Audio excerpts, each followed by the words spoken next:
এটা আমার শেষ ব্লগ। আমি ইউটিউব ছেড়ে দিব আর কখনো। আসসালামু আলাইকুম, কেমন আছেন সবাই?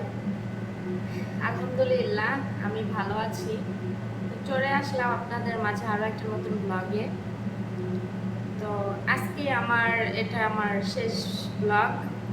আমি ইউটিউব ছেড়ে দিব আর কখনো ইউটিউবে আসবো না। তো ভাবলাম যে আজকের এই ব্লগটা দিয়ে আপনাদের সাথে কিছু কথা বলে আমি ইউটিউব থেকে বিদায় নিব। কেননা আমার আমার নামে হচ্ছে অনেক হুমকি আসতেছে, আমাকে অনেক ভয় দেখানো হচ্ছে, আমার নামে মামলা দিবে, আমার নামে চিঠি করবে, তারপরে আমাকে এটা করবে, এই ধরনের হুমকি আমার নামে আসতেছে।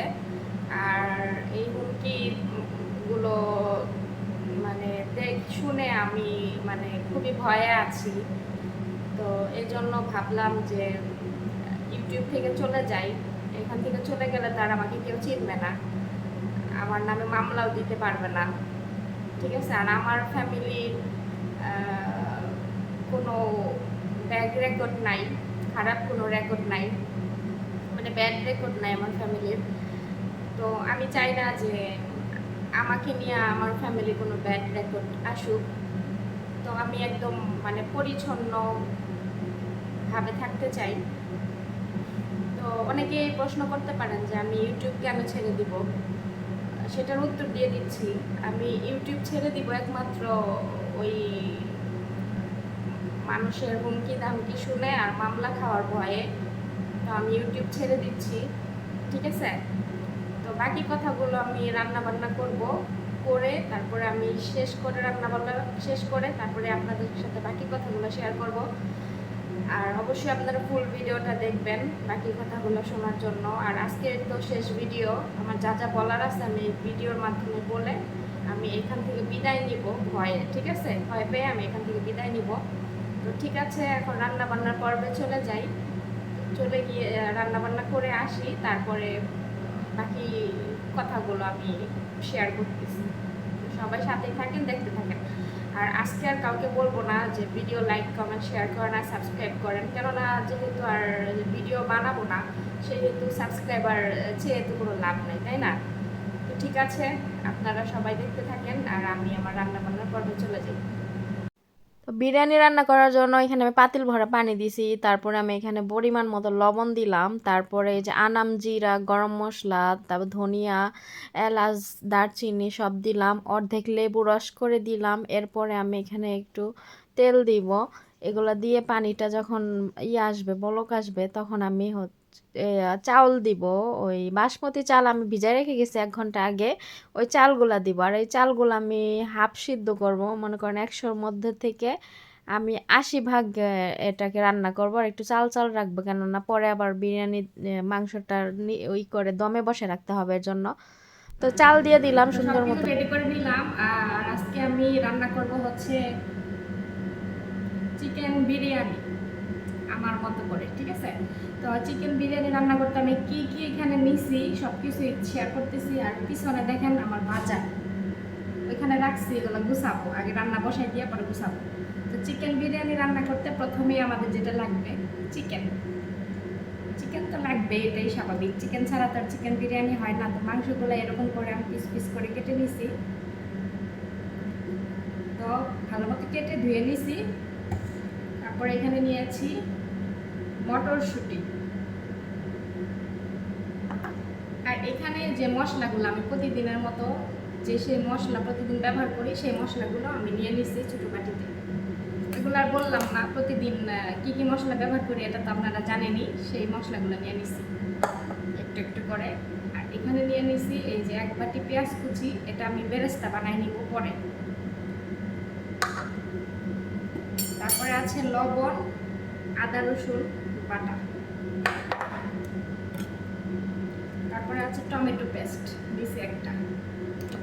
আর এই যে আমার বাটার অয়েল নিয়ে নিছি।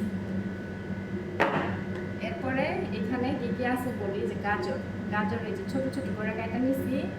তারপরে একটু অর্ধেক লেবু আছে, পেঁয়াজ, কারি পাতা, তারপরে হচ্ছে ক্যাপসিকাম, মরিচ আর টমেটো, এগুলো সব কাইটা নিছি সুন্দর মতো, এই যে রেডি করে কাইটা নিছি। এরপরে নিছি এই যে আধা ঝপ পানি, পানি তো লাগবে, পানি ছাড়া হবে না। তো এই তো সব কিছু রেডি করে নিলাম, এখন শুধু রান্না বসাই দিব। আর ও আচ্ছা, এখানে আমি আরেকটা জিনিস নেই, দই, দইটা নিতে ভুলে গেছি। দইটা দেখি দই আছে নাকি।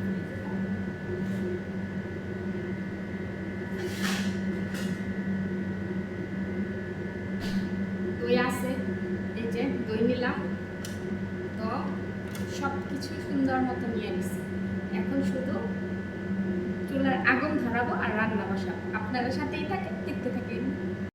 বিরিয়ানির জন্য আমার ভাতটা রান্না করা হয়ে গেছে। দেখেন আমি ভাতটা বেশি নরম করি নাই, চাল চাল রাখছি, কারণ দমে বসে রাখলে পরে এটা ফুটে যাবে বাকিটুকু, এজন্য। তো এখানে আমি পানি ঝরাইছি, এখন পাতিলের ভিতরে আমি ঢাইলা রাখতেছি, কারণ ওইখানে রাখলে আবার নিচের গুলা নরম হয়ে যাবে, এর জন্য ভাবলাম যে পাতিলায় ঢাইলা রাখি। তারপরে চুলার মধ্যে একটা বড় পাতিল বসাই দিয়েছি, এর মধ্যে আমি যে ক্যাপসিকাম, মরিচ, পেঁয়াজ, তারপরে গাজর আর হচ্ছে কারি পাতা, এগুলা সব আমি তেলের মধ্যে দিয়ে দিলাম। আমি কিছুক্ষণ এখানে ভাজবো, একটু পরিমাণ মতো লবণ দিলাম। দেওয়ার পরে তেলের মধ্যে কিছুক্ষণ ভাজলে পরে আমি বাকি জিনিসগুলো এইখানে দিব। তো আমি এই বিরিয়ানিটা আমার মতো করে রান্না করতেছি। কে কিভাবে রান্না করেন, এটা হচ্ছে সবজি বিরিয়ানি, কে কিভাবে রান্না করে আমি জানি না, আমি আমার মতো করে রান্না করতেছি। তো এখানে টমেটো পেস্ট দিয়ে দিলাম একটা, তারপর পরিমাণ মতো আদা রসুন পেস্ট দিয়ে দিলাম। তো সুন্দর মতো এগুলো আমি তেলের মধ্যে আগে অনেকক্ষণ ভাইজা নিব, যাতে করে আদা রসুনের কাঁচা গন্ধটা চলে যায়, আর টমেটো পেস্টটাও সুন্দর মতো তেলের সাথে ভাজা হয়, এতে করে খাবারের টেস্টটা ভালো লাগে। এই টমেটো কেচাপটা যদি আমি এরকম করে ভাইজা নেই। তারপরে তো আমার টমেটো তো আমি ডিপে রাখি সব সময়, বরফ হয়ে থাকে, তো গলে গেছে ভাজতে ভাজতে। তারপরে যে বাকি যে মশলাগুলো এগুলো দিলাম। আর এখানে আমি যে টক দই দিচ্ছি, টক দই দিয়ে সুন্দর মতো ভালো মতো লাড়াচাড়া করে এখানে আমি পরিমাণ মতো পানি দিচ্ছি মশলা কষানোর জন্য। তো মশলা কষানো হয়ে গেলে এখানে আমি পরে মুরগির মাংস দিব। মুরগির মাংস এখানে আমি এই মশলার সাথে কষাই নিব। এখানে আমি অর্ধেক লেবুর রস করে দিচ্ছি। আমার রান্নাবান্না অনেক আপুরাই পছন্দ করেন, বলেন যে রান্নাবান্নার ভিডিও বেশি শেয়ার করতে, আরাবিয়ান রান্নাবান্না নাকি দেখতে ভালো লাগে। তো এই জন্য আমি এখন কয়েকদিন যাবৎ মানে রান্নাবান্নাটা খুব ভালো মতো আপনাদের দেখানোর চেষ্টা করি।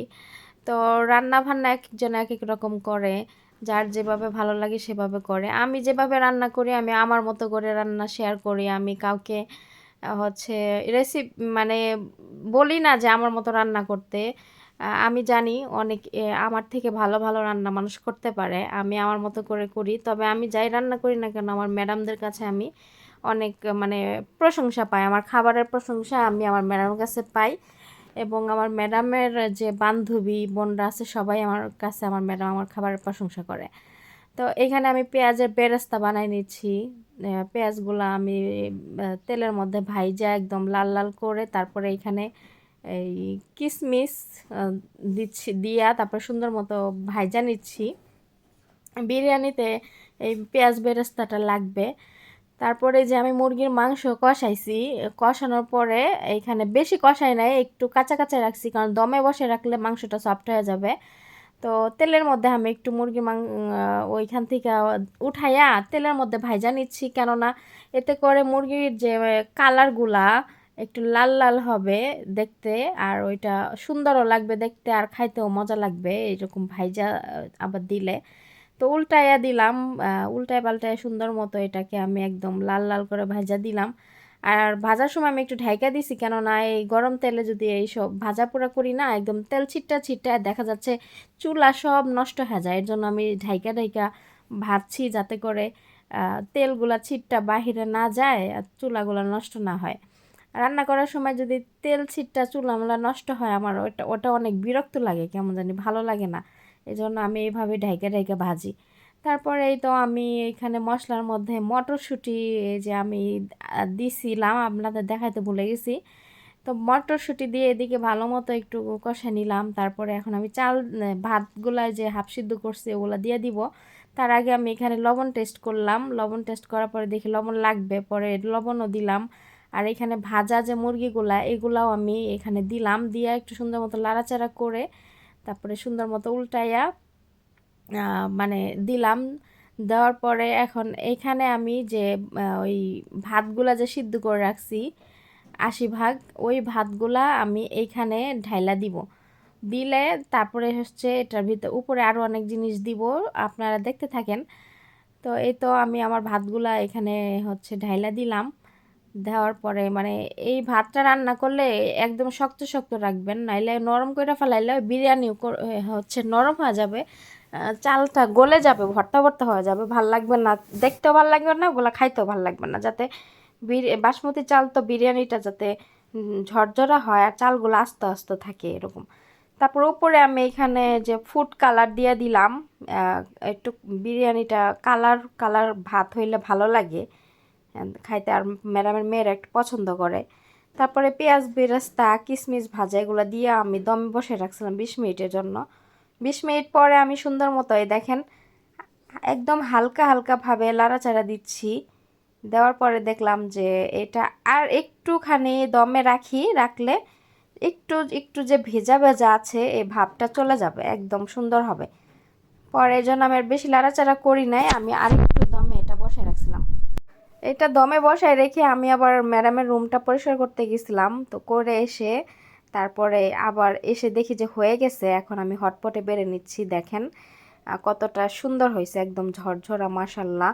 তো সবাই খেয়ে অনেক প্রশংসা করছে। আর আমি যখন যেটা রান্না করি আমার ম্যাডামরা খেয়ে সবসময় প্রশংসা করে, এই জিনিসটা ভাল লাগে। অনেকে আছে না যে খেয়ে চলে যায়, কোনো কিছু বলে না। তো আমার ম্যাডামের এই অভ্যাসটা ভালো আছে, খাওয়া দাওয়ার পরে মানে প্রশংসা করে, ভালো হয়েছে মজা হয়েছে এরকম বলে আর কি। তো এই তো আমার হয়তো হটপটে বেড়ে দিলাম, এখন রেখে দিব। আর একটু কাজ আছে, ওগুলা করলেই আমার রান্নাঘরে কাজ শেষ আজকের মতো, দুপুরের মতো আর কি। তারপরে এই তো ফয়সালকে দেখাইলাম, আপুরা ফয়সালকে অনেক দেখতে চান, বলেন যে ফয়সালকে দেখানোর জন্য। তারপর ইন্ডিয়া থেকে একজন কমেন্ট করছে যে ওনার দিদা ফয়সালকে অনেক পছন্দ করে, ফয়সালের জন্য দোয়া করে, ফয়সালকে দেখতে চায়। তো ভাবলাম যে আজকে একটু ফয়সালকে দেখাই। তারপর আরেকটা আপু আছে সায়েদা চৌধুরী, ওই আপুটা তো প্রতিদিনই হচ্ছে ফয়সালকে দেখার জন্য কমেন্ট করে। তো এই তো ফয়সাল এই যে উপরে আমি রান্না করতেছি, ও উপরে ওইখানে মানে দাঁড়ায় রইছে, এসির বাতাস ওর শরীরে লাগতেছে, আমার শরীরে লাগতেছে না। তো ওই রকমই করে, আমি যখনই রান্না করি ওইখানে বসে থাকবে, ওইখানে দাঁড়ায় দাঁড়ায় ওরকম করবে, মানে দাঁড়ায় আছে কি না কেন এসির বাতাসটা শরীরে লাগতেছে, ঠান্ডা ওর ভালো লাগতেছে এর জন্য ওখানে দাঁড়ায় আছে। যাই হোক আমি কিছু বলি না, ওরা এভাবে দাঁড়াই আছে। এখন দেখবেন নিচেতে এমন একটা লাফ দিয়ে দৌড় মারবে। তো দাঁড়ায় দাঁড়ায় অবশ্য চিল্লাইতেছিল করতেছিল, কি কমো মানে ওকে কিছু বললে ও শুনবে না, এই জন্য ওরে কিছু বলি না, যে ওরটা ও করুক, আমার কাজ আমি করি। মানে এটা আমার অভ্যাস হয়ে গেছে বুঝছেন, ওর চিল্লাচিল্লি শুনতে আমার অভ্যাস হয়ে গেছে, কিছু করার নাই। আসসালামু আলাইকুম। ভিডিও শুরুতে সালাম দিয়ে ভিডিওটা শুরু করছি, আবারও সালাম দিলাম, কেননা যেহেতু এটা লাস্ট ভিডিও। তো আপনাদের সবাইকে অনেক সম্মান করি, অনেক শ্রদ্ধা করি যারা আমাকে ভালোবাসেন। তো আমি এতদিন আমাকে অনেক বেশি সাপোর্ট করছেন, আপনারা অনেক ভালোবাসা দিছেন, অনেক দূর এই পর্যন্ত নিয়ে আসছেন।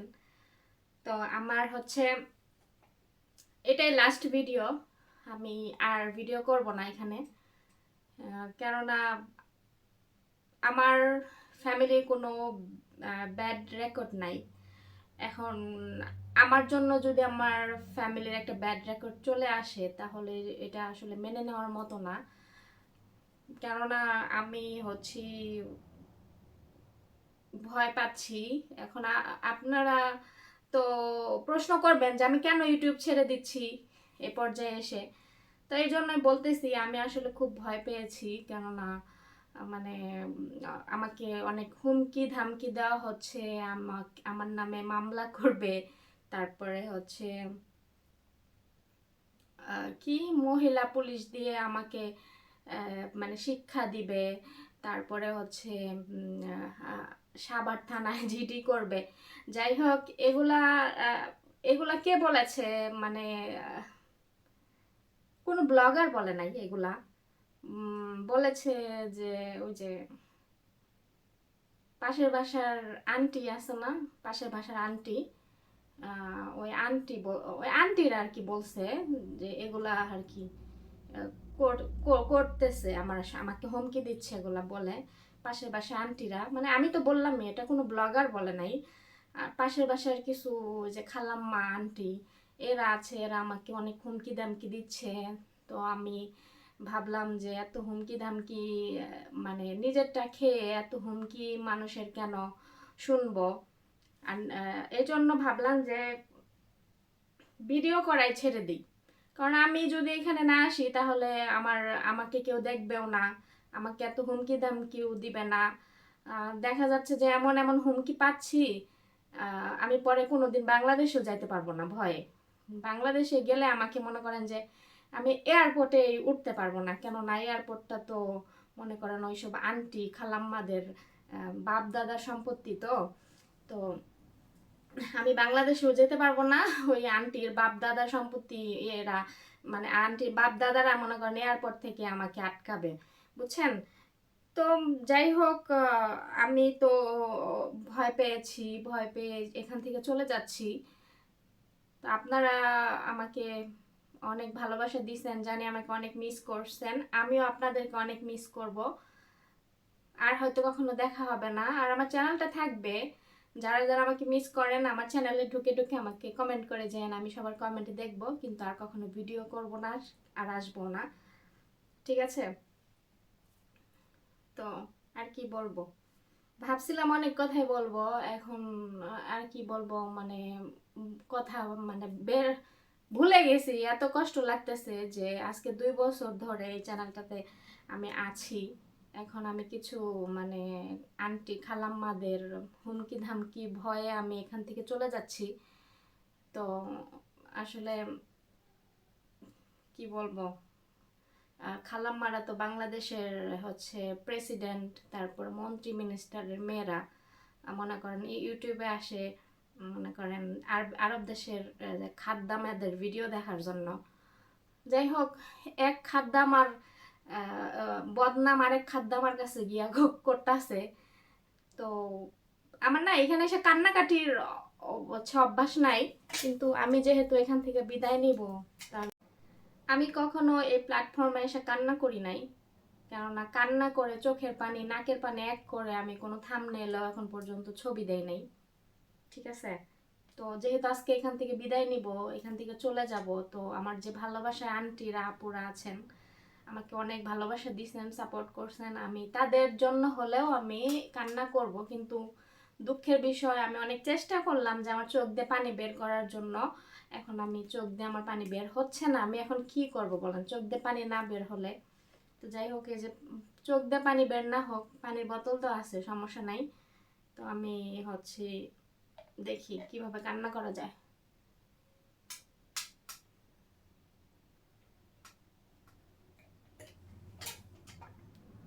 তো আপুরা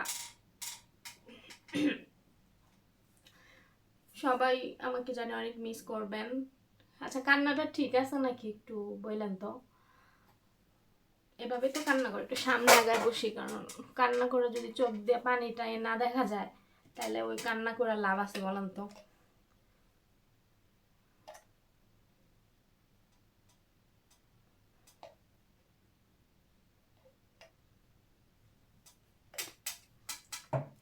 তো হচ্ছে কি, যাই হোক, আমি এখান থেকে চলে যাচ্ছি আপুরা, সবাই ভালো থাকবেন, সুস্থ থাকবেন, আমার জন্য দোয়া করবেন, আমি যেন হচ্ছে অফ ক্যামেরায় থেকে আমার জীবনটাকে সুন্দরভাবে গুছাতে পারি। আর এই যে ড্রেসিং সেন্সও ভালো না, বুঝছেন, কারণ মানুষের বাসায় কাজ করে তো হচ্ছে আমি করব ওই যে প্রিন্সেস গাউন, তারপর আনজারা থেকে গাউন, বিভিন্ন ব্র্যান্ডের জামা কাপড় নিয়ে ওগুলা হচ্ছে পরে মানুষের বাসায় কাজ করব। কিন্তু সে আমার ড্রেসিং সেন্সও ভালো না, কি বুঝছেন। তো যারা অনেক মানে আন্টিরা আমাকে যারা হুমকি দিচ্ছেন, আপনারা তো আমাদেরকে দেখেন, আমাদের ড্রেসিং সেন্স ভালো না। তো আপনাদের তো আমরা দেখি না, কারণ আপনারা হচ্ছে প্রোফাইলও একটা ছবি দেন না। তো দিলে তারপর প্রোফাইলে যদি একটা ছবি দিতেন তারপরও ভালো হইতো, কেননা আপনাদের প্রোফাইলের ছবিতে আপনাদের ড্রেসিং সেন্সটা আমি একটু দেখে হয়তো বা আপনাদের থেকে ড্রেসিং সেন্স শিখতাম, যে আসলে কি রকম ড্রেস হওয়া উচিত যে একটা বাসায় কাজ করলে। ঠিক আছে, তো এইগুলা হচ্ছে যদি করে একটু মানে প্রোফাইলে ছবিটা দিতেন, তাহলে আপনাদের মানে আমার অন্তত, যেহেতু আমার ড্রেসিং সেন্স ভালো না, তাহলে আমার অন্তত বুঝতে সুবিধা হতো যে আসলে বাসায় কাজ করে কিরকম ড্রেস আপ ক্যারি করা উচিত। ঠিক আছে, তো এই যে কম দামি জামা কাপড় পরে আসছি, কোনো ড্রেসিং সেন্স নাই, কিছু নাই। কেননা আমি তো মনে করেন যে এখানে ওই নায়িকা সেজে ঘুরতে আসছি, তো তো আমার ড্রেসিং সেন্স ভালো হতে হবে, বুঝতে পারছেন? মানুষকে হচ্ছে যে ড্রেসিং সেন্স ভালো না এটা ওইটা, মানুষ যখন একটা ড্রেস ক্যারি করে, একটা ড্রেস পরে, তখন তার ড্রেসের কালারটা দেখতে হয়। ঠিক আছে, যে আসলে এই ড্রেসের কালারটা কেমন, কালারেই মানুষের রুচি প্রকাশ পায়, যে সে কি ধরনের ড্রেস কালার, কি কালারের ড্রেস চয়েস করতেছে, ইভেন তার শরীরের সাথে কি ধরনের কালার যাচ্ছে। যেমন ধরেন এই যে কমলা কালার, হলুদ কালার, তারপরে একদম লাল, এগুলা আমি আসলে পড়ি না। তাও এবার বাংলাদেশে গিয়া ওই একটা নাকি, হ্যাঁ একটা নাকি একটা টপস কিনছিলাম লাল, তারপরেও আমি ওটা পরি নাই তেমন, কারণ লাল আমার ভাল লাগে না। ঠিক আছে, তো যে হোক আন্টিরা, আপনাদের হচ্ছে অনেক ধন্যবাদ। আপনারা আমাকে অনেক হুমকি দামকি দিয়েছেন, আমি কারোর উপরে রাগ না, সবার উপরে সন্তুষ্ট। তো আপনাদের জন্য ভয়ে আমি চলে যাচ্ছি, আর এখন থেকে চেষ্টা করব ড্রেসিং সেন্স ভালো করার জন্য। ঠিক আছে, আর আপনারা একটু আমাকে করে দিবেন, একটু কমেন্টে লিখে দিবেন যে আসলে আমার ড্রেসিং সেন্সে ড্রেস চুজ করার মধ্যে কি কি কালার চুজ করা উচিত। ঠিক আছে, তো ঠিক আছে, সবাই ভালো থাকবেন, আর কখনো ভিডিওতে দেখা হবে না, চলে যাচ্ছি। চিৎকার করে কান্না তো করতে পারলাম না। সবাই ভালো থাকবেন, লাস্টে হাসি দিয়ে বিদায় নিচ্ছি, আল্লাহ হাফেজ।